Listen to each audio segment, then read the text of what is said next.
Hi, welcome to another episode of Hot Takes. I've got to be honest, I've done very well getting through today. This cold I've got is just getting worse and worse, so I don't know if I'm going to do a full set tomorrow. I'm going to try and finish tonight, but there might be a sort of a semi-set tomorrow, but we'll see how it goes when I wake. But we are going to finish well tonight because I've got a couple of stories that are worrisome. This one is particularly worrisome because it's something that Labour are definitely pushing, and there's a reason for it. They're trying to cover their arse. They're trying to yet again, weasel out of any kind of responsibility over what's been going on.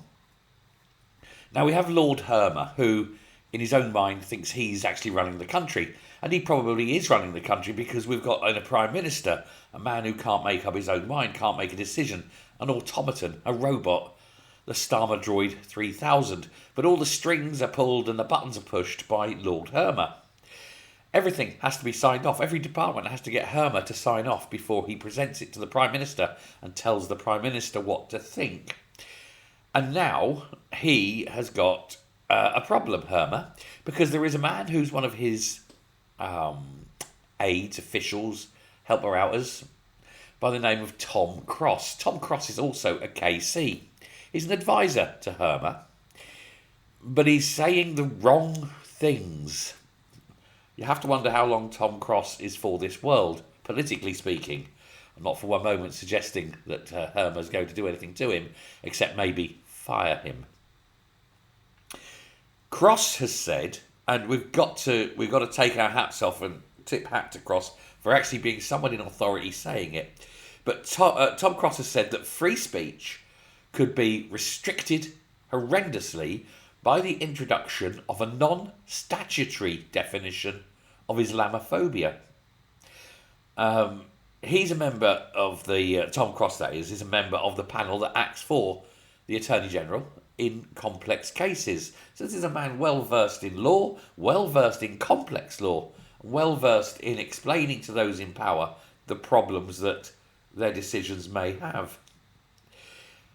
Now, a legal opinion by Mr. Cross actually now has been sought and commissioned by the Free Speech Union, as they're entitled to do. They're entitled to seek legal opinion from any solicitor or barrister, and so they have, knowing full well that Tom Cross is an advisor to Herma. They said it was reasonable to suppose such a definition would be relied upon in objecting to the use of powers by the police and the security services to investigate persons who happen to be Muslim for criminal offences.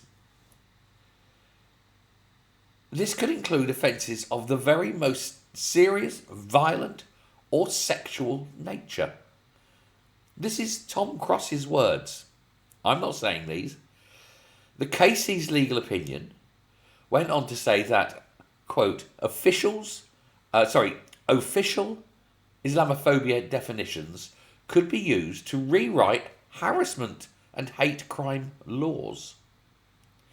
It risks diluting current legislation, which allows those accused of making offensive comments to argue that their remarks were, quote, reasonable, he suggested. Labour has set up a working group now based around Dominic Grieve, the Tory former Attorney General. He's heading it to devise a definition of Islamophobia in law, which it said is to move to combat, quote, anti-Muslim abuse. Now, here's the thing. What Tom Cross is saying now is, if you say this person has done a crime, and it's a heinous crime, if that person is Muslim, you cannot mention the fact that he's Muslim. And if you do say that he's Muslim, at that moment, it ceases to be a crime.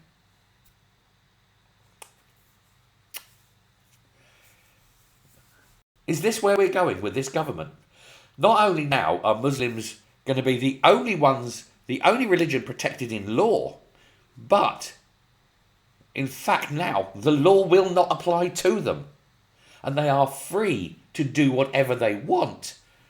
They have free reign under this definition, because if you say a Muslim man attacked me, the fact you've said he's Muslim means he hasn't attacked you. That's harassment. You get locked up for being the victim.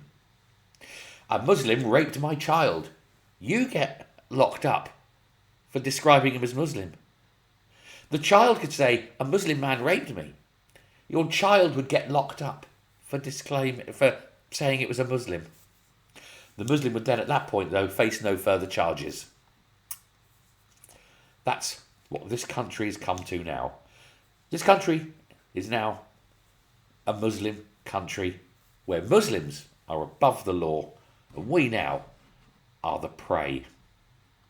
And we want to start praying. Or we need to start acting.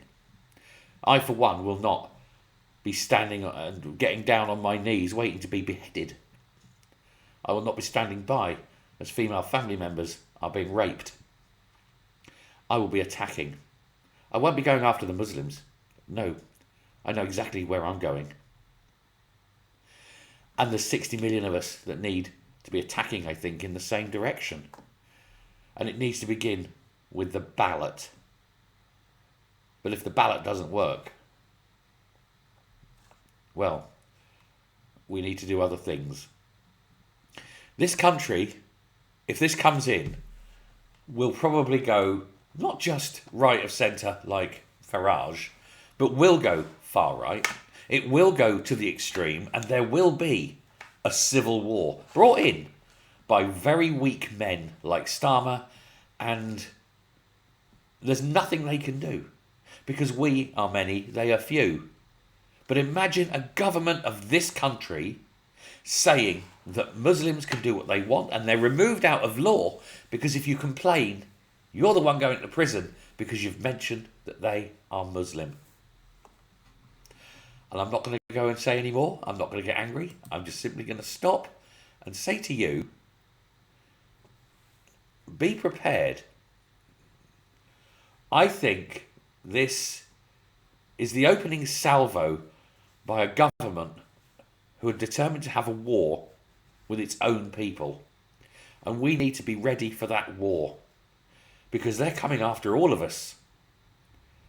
That definition, what Tom Cross has said, is chilling, frightening, and should be a key to action of every decent person in this country who does not want to see their women folk raped.